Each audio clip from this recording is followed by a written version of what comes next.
How to kill lawn moss with bleach.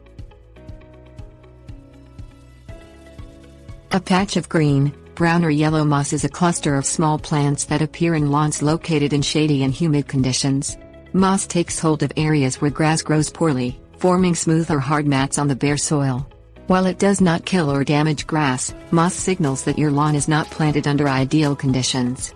Nourish your grass and treat any pest problems to get rid of the moss. For a quick fix, a little bleach helps.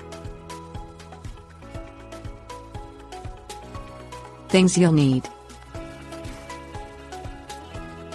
rake, bleach, water, garden sprayer. Rake the area of your lawn covered with moss. Mix 1 gallon of bleach with 1 gallon of water in a garden sprayer. Spray the bleach solution on the moss. Expect the blades of mature grass to die and later regrow from the roots. Newly planted grass, however, could die completely and require reseeding. Tips: warnings. This bleach solution discolors fabric, so wear old clothing.